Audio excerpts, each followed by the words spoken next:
Hello everyone and welcome back to the channel. Today's video was a request by a viewer. Thomas requested that we walk through how to set up the Lincoln MIG welder here, the 140 HD, for MIG welding instead of flux core wire welding. So we're going to go ahead and take out the flux core. We're going to hook up the gas, install the regular MIG welding wire, no flux in the core, and run through some settings. So without further ado, let's get into it.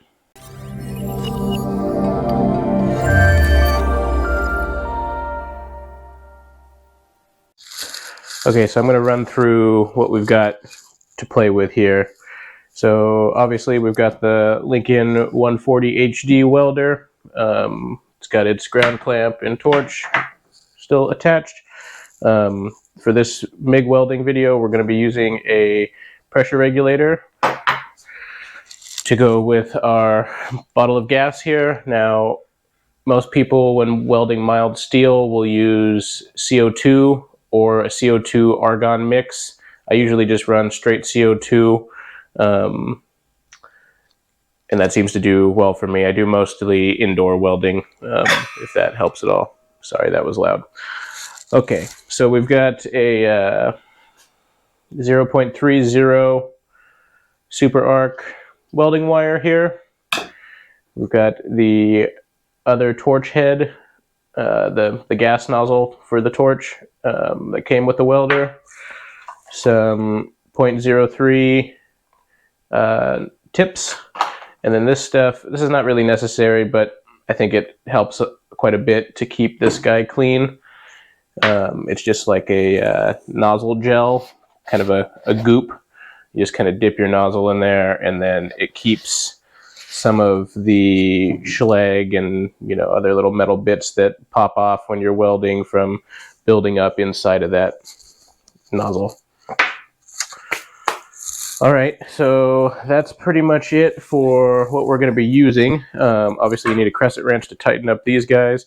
So let me flip the camera around and we will start transitioning the welder for MIG. Okay, so first things first, we're going to go ahead and open up the compartment. We've got the welder unplugged right now. I'm going to tighten this screw so we don't unspool our entire thing of welding wire. And I'm going to take that clamp and release the tension on the feeding mechanism. Then I'm going to take the torch here, take that nozzle off, and pull the tip off as well. And now I'm going to loosen this nut up a little bit here and go ahead and pull my welding wire back so it's not wasted.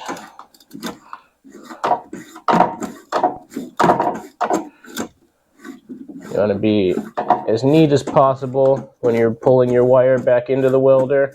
You don't want it to get bound up when you go to use it again. Especially cognizant at the end of the run, like I wasn't there. There we go. That pulled around. Just gonna clamp it with my finger, take the nut and washer off there, and then feed that through that little hole on the side and just bend it away. Okay, so this was our 0.030 flux core wire. We're gonna go to a 0.03. They also have 0.25, depends on what you're welding, right? If you've got larger steel, most of the stuff I do is 1/8 inch, so I typically go for the 030 for both. It keeps it a consistent feed rate for me, but if you're doing super light gauge stuff, maybe a 0.25 would be a better wire size.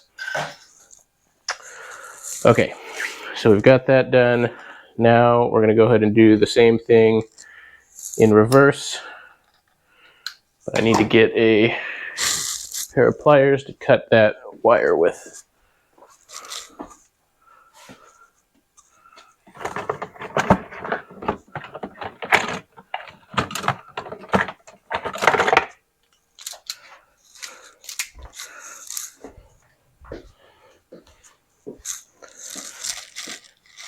All right, I know these aren't quite the best tool for the job here, but they'll get it done.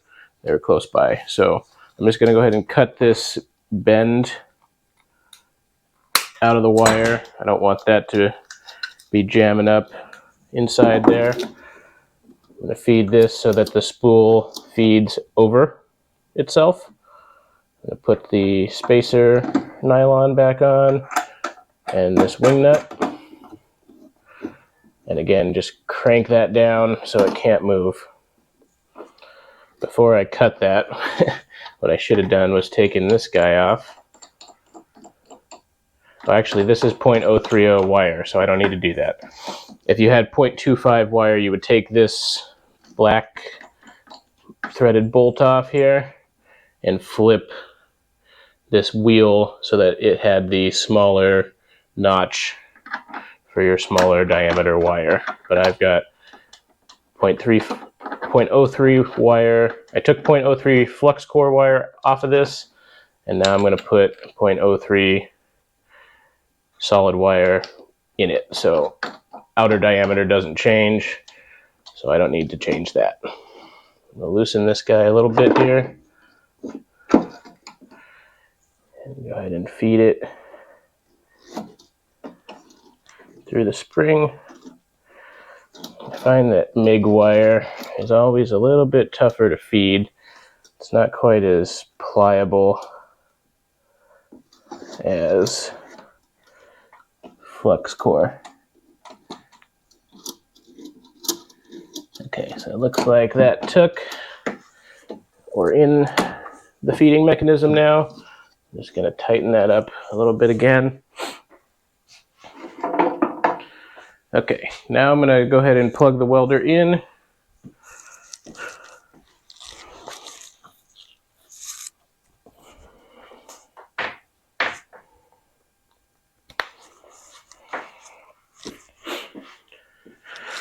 We'll turn it on,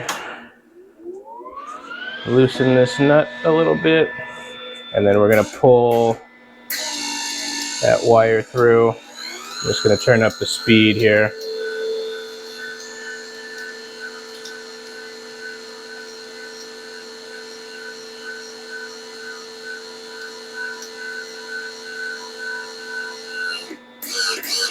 There it is.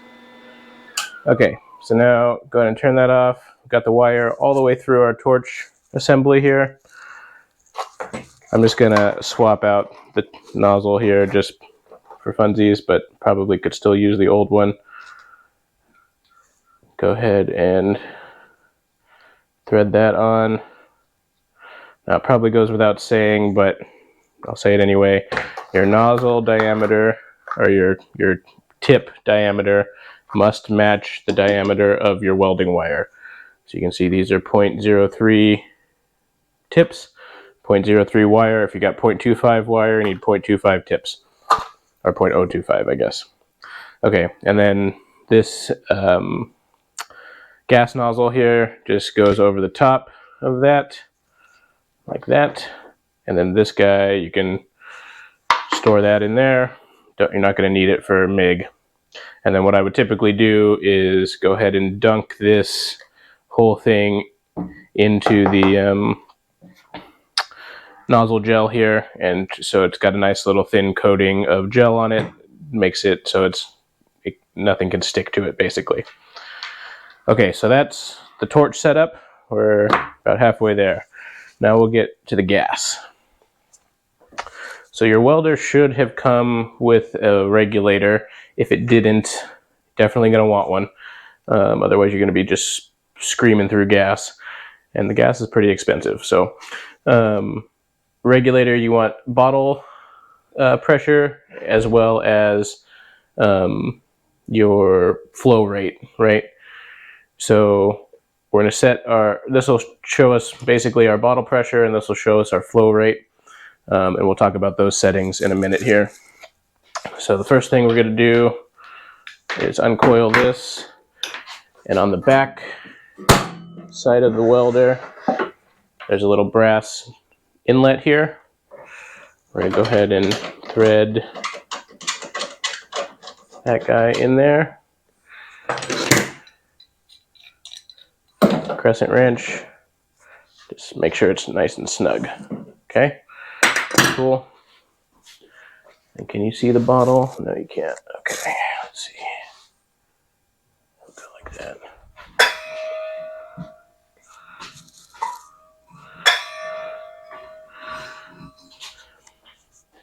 Okay, now you can kind of see the top of the bottle here. So I'm going to take this off.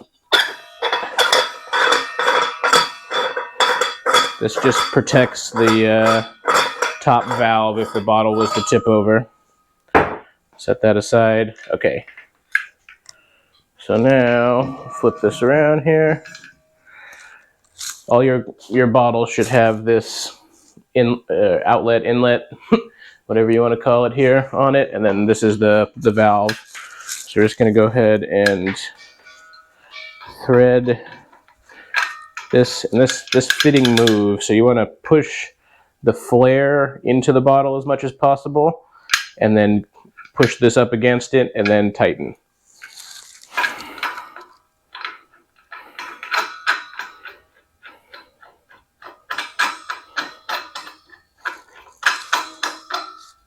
Okay, we get it finger tight there, and then we'll go ahead and get our crescent wrench again. Okay, make sure that's nice and tight. All right, so now we've got gas hooked up, we've got the welder side hooked up, torch is all set to go, and so now I'm going to take you over to the regulator and show you how I dial that in.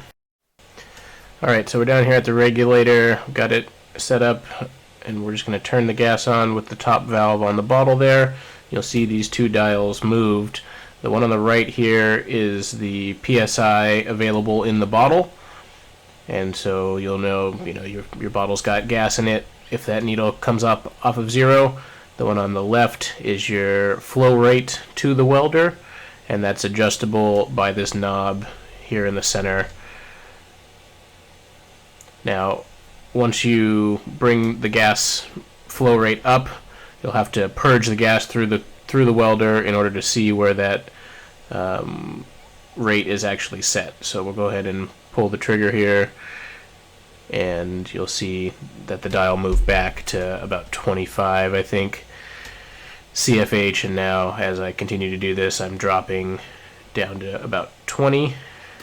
And typically I run about 15 to 20 CFH when I'm welding inside, which I do most of the time. If you've got a fan or some other air source blowing across your welding area, you might want to bump that up a little bit, and if you're outside, you're probably going to want to be 25 to 30. But if you're inside in a controlled environment, 15 to 20 should do the job, and not blow through gas at an alarming rate. And you'll notice as you're pulling the trigger here, the gas will purge and then your arc will strike. There's a slight delay to the arc so that the gas has a chance to get out in front of it and thoroughly clean the area that you're about to weld. And then the last thing to note about the gas side is when you're done welding for the day or the hour or whatever time period you're working on, definitely want to turn the gas back off on the bottle's valve there. None of this stuff is perfectly sealed, so if you don't want to come back to an empty bottle of gas, make sure you close that valve at the end of your welding session. And that's more or less it for this video. Hopefully it was helpful. Thomas, thanks again for sending the request. I do really appreciate when you guys request videos. I could only come up with so many topics, and I want to know what would benefit the viewers, right, to make a video on next. So if you have any suggestions, please leave them down below in the comments. If you like this video, give it a like, subscribe to the channel, and we'll see you on the next one. Thanks, everyone.